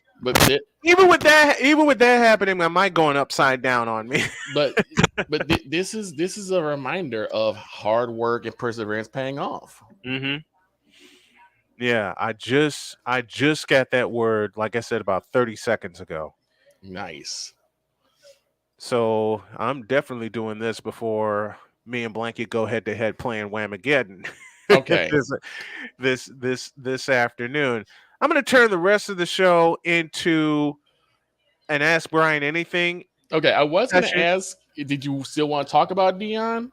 Because I was going to say, like, for me as a Cowboys fan, there's not a lot of things that makes me smile and makes me proud, but Deion is definitely one of those. Well, here's what Deion did. Okay. He stripped down the roster he inherited and built it back up with the nation's #1 ranked class of incoming transfer players.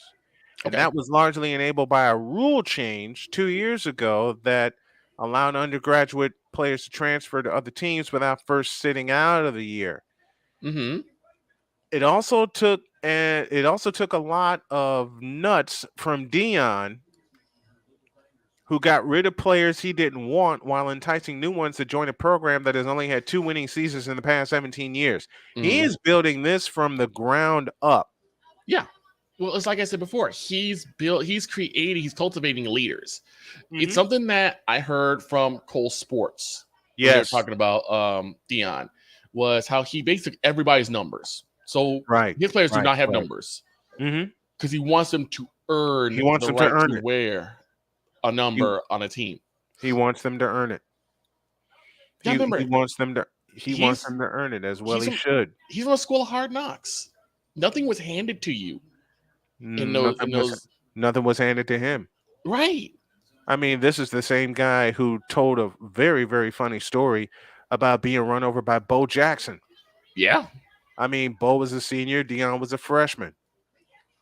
And I never forget the way Deion said it. I went and got Bo, but then he put his hand on me like he was blessing me like a preacher does. Mm-hmm. And anybody who hasn't seen that story or that clip, look up Bo Jackson versus Deion Sanders.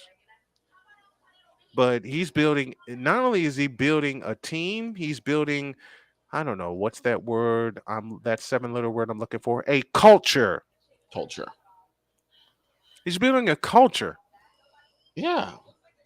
But that's the thing is that we don't have that anymore. We don't have a coach who's gonna really make you earn everything. It's something Six said yesterday when we were pinch hitting. Right. We come from the era of the participatory trophy. Mm-hmm.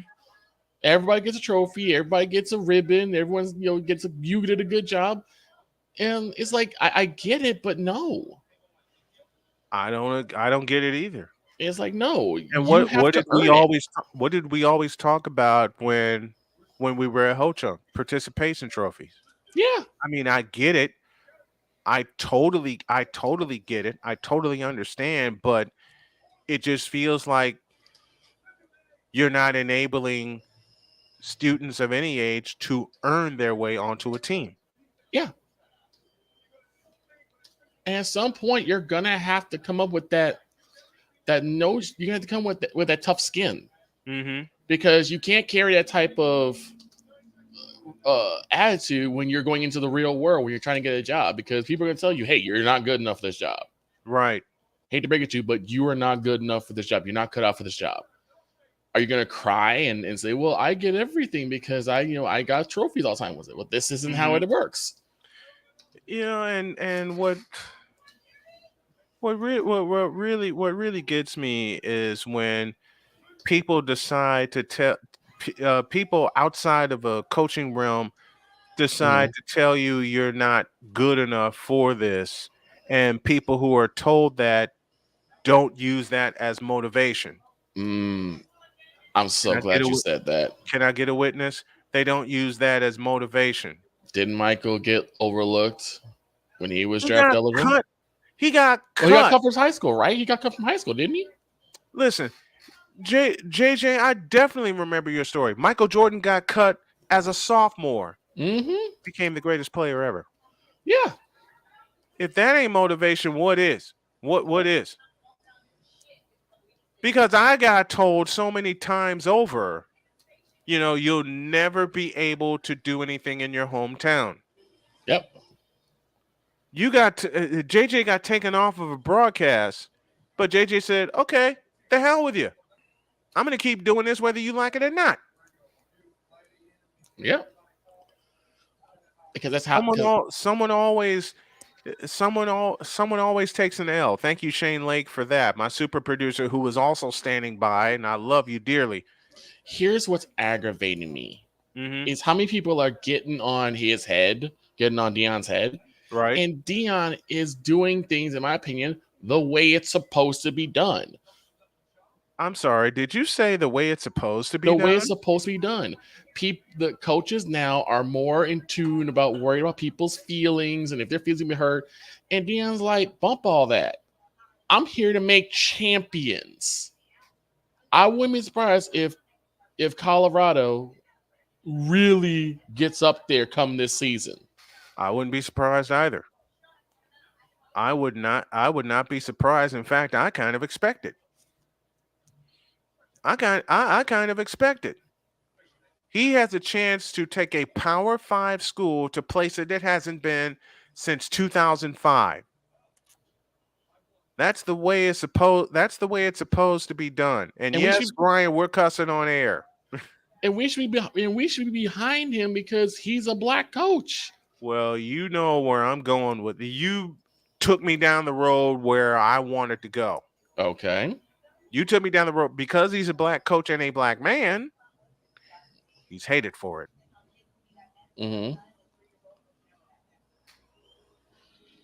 He's hated for it. Yeah. Which is stupid to me. He saw an opportunity to build something that is going to be absolutely incredible. And he's going with it. He's going with it, and he's making it better. There's a coach that I remember so well by the name of Gary Barnett. Right. You know whose school he did that for? Not just Colorado, but the Northwestern Wildcats. Ooh. When he took them to the Rose Bowl after the 1995 season.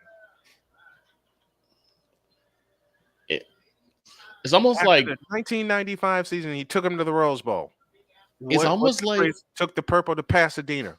It's almost like hard work pays off. Like I said before with Scott Hall, hard work pays off. Dreams come true. Bad times don't last, but bad guys do. Guys do. It's like then I'm the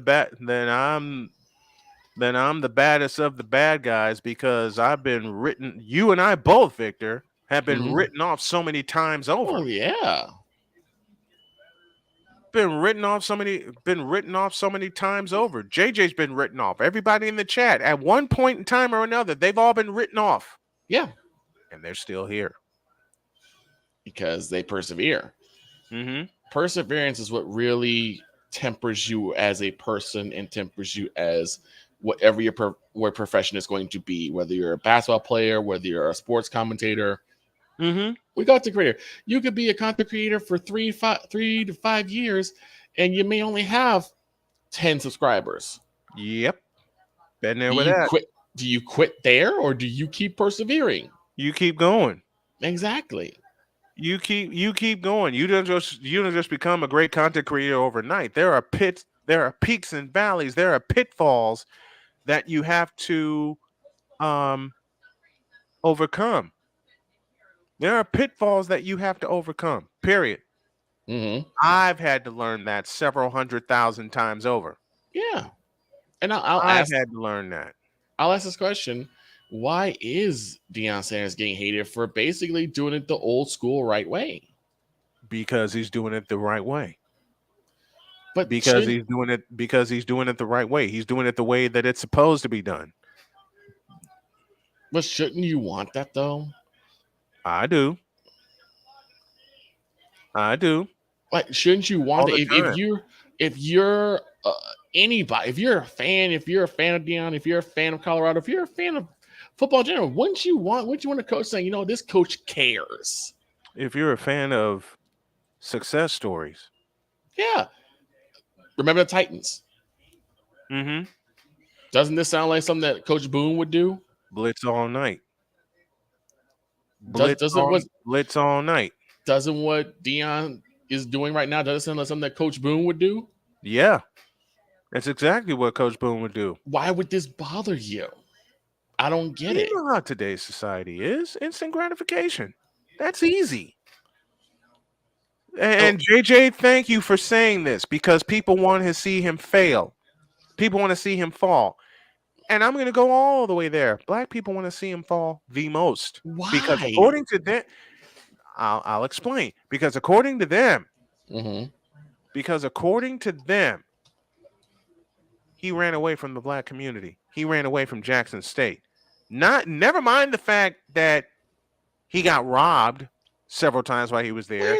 Never mind the fact that he was cutting out of his own pocket to upgrade the facilities. Never mind the fact that because of him, every home game was sold out for the 3 years that he was there. But here's the thing: he did his job. He wasn't going to be there forever. And we know he wasn't going to be there. We know he wasn't going to be there forever. He turned the club around. He turned the team around. Mm-hmm. They became prominent. Yep. It's off to the next challenge. It's off to the next. Did you want him to just get stagnant and complacent in one place?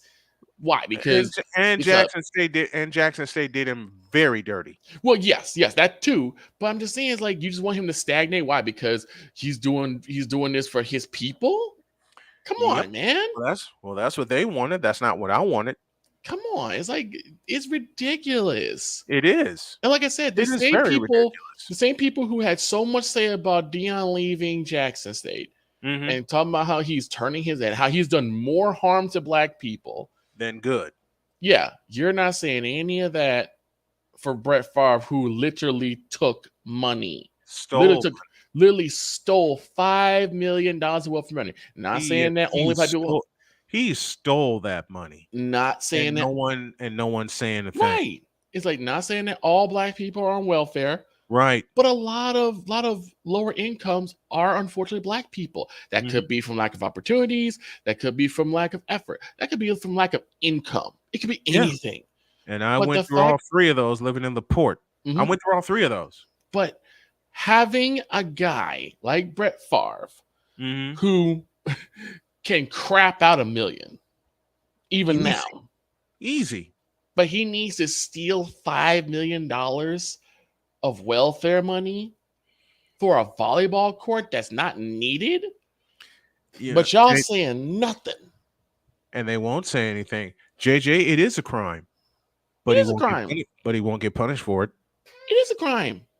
He even asked while I get caught. It's flat out a discrepant. JJ, you used the perfect word, discrepancy. He used the perfect word, discrepancy. He should be And in it's a jail big for it. time discrepancy. But the thing is that, but you're gonna get mad and you're gonna ballyhoo and boo-hoo about Deion Sanders going to another school. Yep, because they don't have. You know what it signals to me also. Mm-hmm. And I'm not going to apologize for my next set of comments. A lot of black people just don't have the balls to pursue their dream anymore, no matter how old you are. Well, because we're told we can't. We're told you can't. How many? Brian, you and I came from the age of you can be the president if you want to. Mm-hmm. You want to be president of the United States? You can do that. You can be whatever. We were told you can be whatever you want to be. Now, even your own parents tell you, don't dream too big. It's not going to happen. You know what Mom used to tell me later in her life before she passed away? And again, I say, God rest her soul. Mm-hmm. What my mother used to tell me is plan for the best, but expect the worst. Everyone. Yeah. No, it's a good lesson because then you don't get deflated, right? Plan for the best, hope for the best, expect the worst. It's like, okay, if it doesn't happen, then go to the next one, right? You don't get deflated. But don't tell someone they can't do it. They can't be what they want. Steve Harvey in his last stand-up comedy talked about when he was in school. Mm-hmm. And they asked you, what do you want to be when you grow up? And he wrote, I want to be on TV.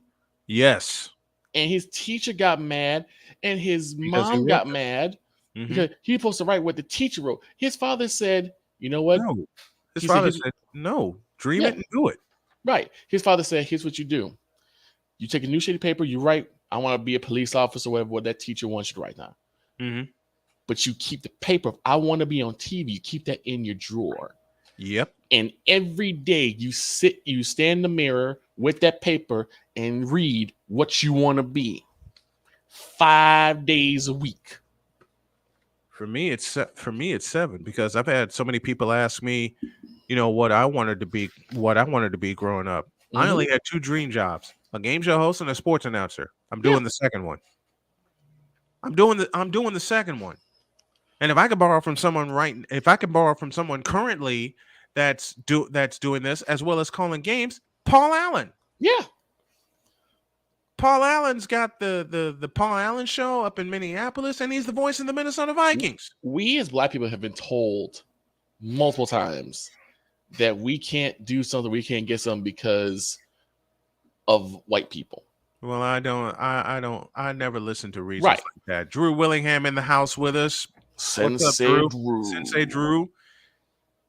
And I owe Drew an apology for this past Tuesday because my body was being stupid. It was a holiday. I had planned to join him for the holiday edition of the Sports Senseis, but my body was being stupid.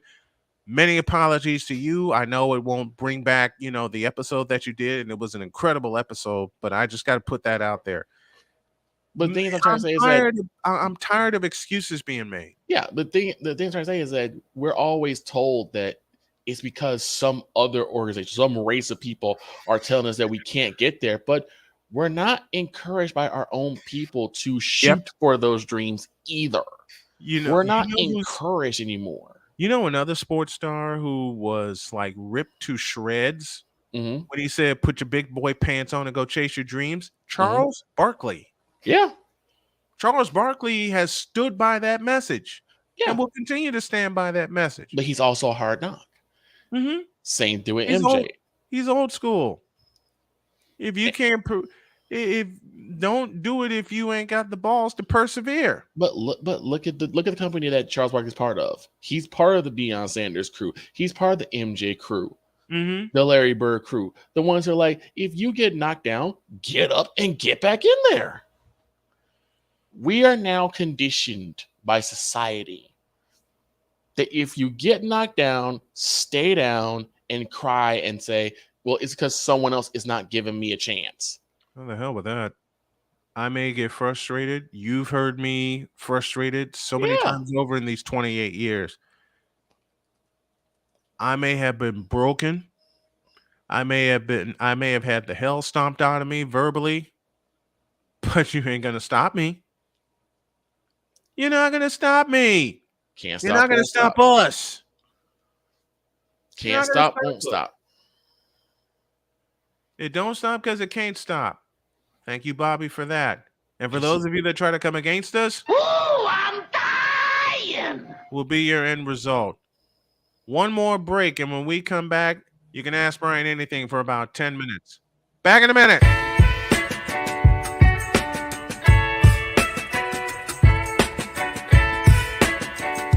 The thing is, until you can erase 3 Februaries, shut up. Where sports is the base, life and fun are the results. This is the Brian Snow Show.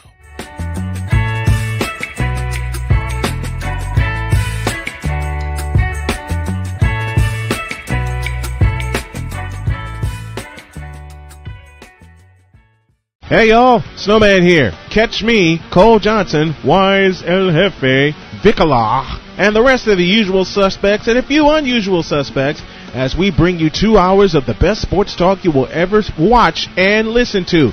It's called Snowman in the Morning with Cole Johnson. Now on at 10 a.m. Eastern, 7 a.m. Pacific on CSTV and CSTVNow.com. Join us, won't you? This planet has been great to me.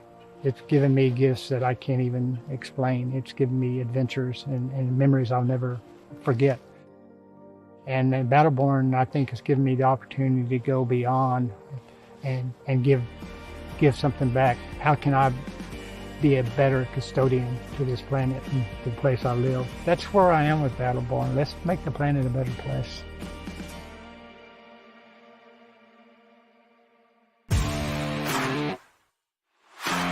PK Tire Pro is your one-stop on-the-spot auto service headquarters for a complete line of quality tires and auto services. For years, we have provided the Stockton, California area with the latest products and unprecedented services for everything we sell. And for years, our customers have been coming back. Take a look around. If you don't find what you need, visit us in Stockton, California. From the latest and best in tire technology to the services required to keep your vehicle looking good and running great, PK Tire Pros can get you out on the road quickly and at an affordable price.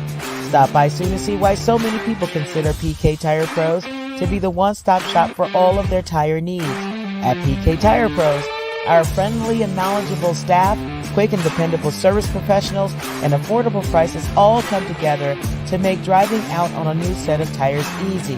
On top of that, we never tire of tires. Stop by and see us, and you'll be glad you did.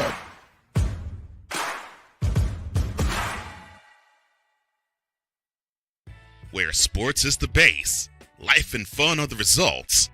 This is the Brian Snow Show.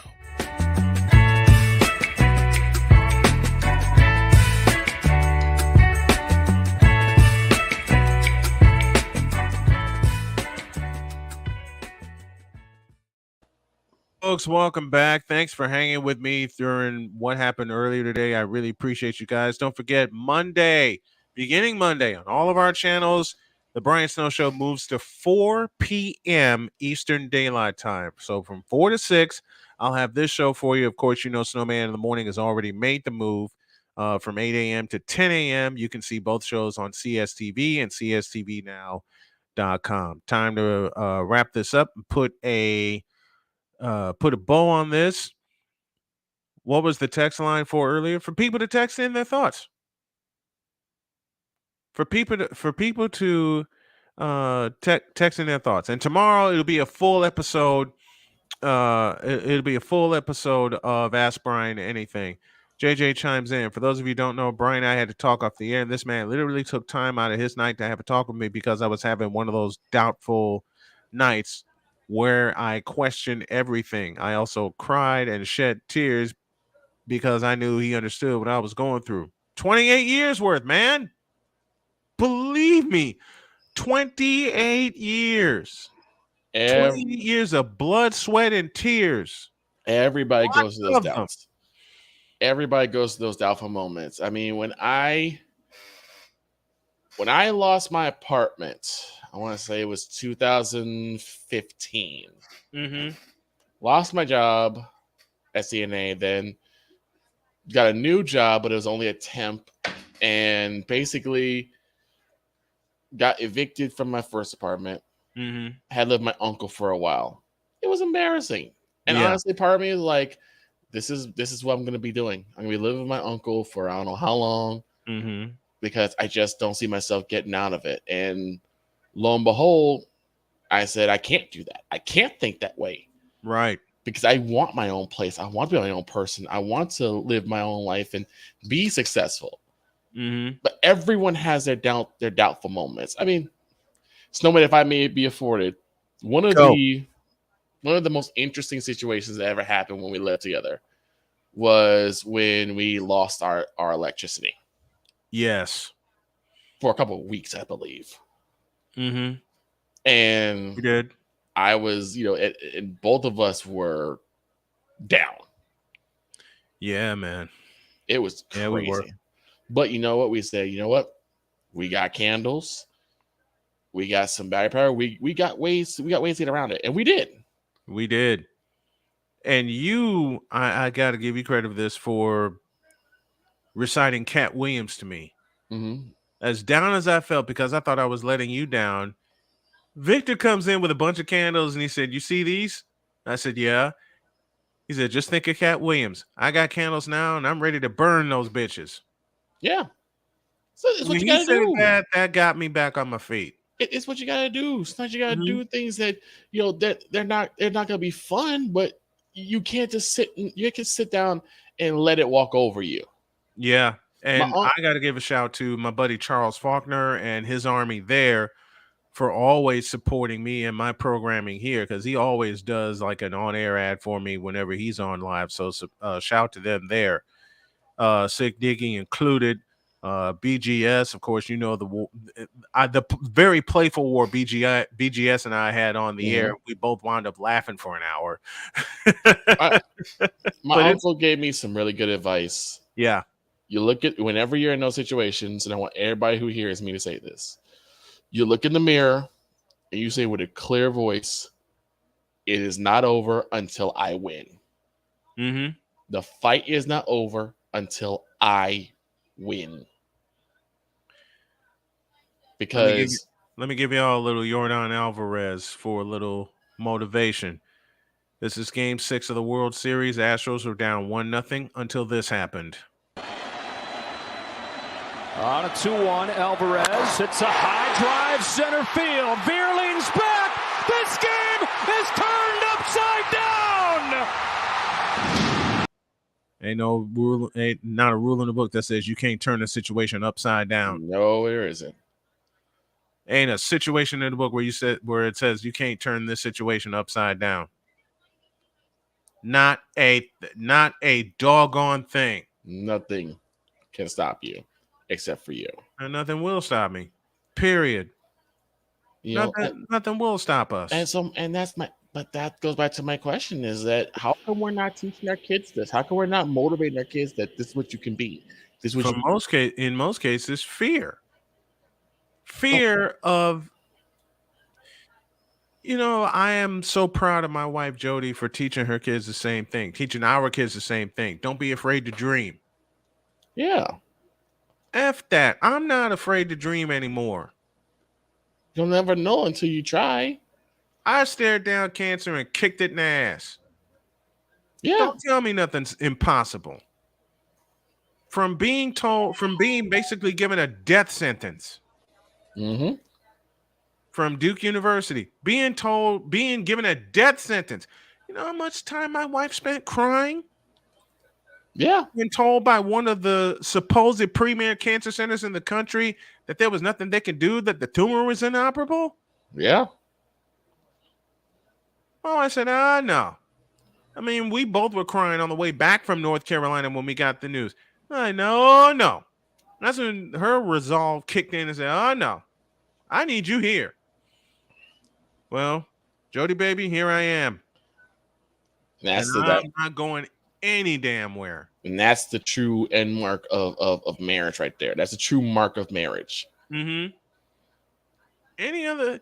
I'll say this aloud, and I'm gonna make this very personal. Any other woman that I dated before would have left in a blink. Yeah. Dr. K said, Dr. K said, not in this world, you're not. Right. Well, the only thing I have to leave now is to get ready to play Whamageddon with Blanky, and I got to take care of a couple things before we do that in an hour. But Victor, thank you so much for hopping on yet again with some random musings and pinch hitting when I needed you. And thank you to all of the pinch hitters that I've developed over the years. I appreciate you guys. Thank you so much for having me. I don't know what I'm going to say until you tell me to say it. Don't you ever tell me. You know what? Why the you lying? Why you always lying? Don't ever tell that lie again with that smile. God bless y'all. See you tomorrow.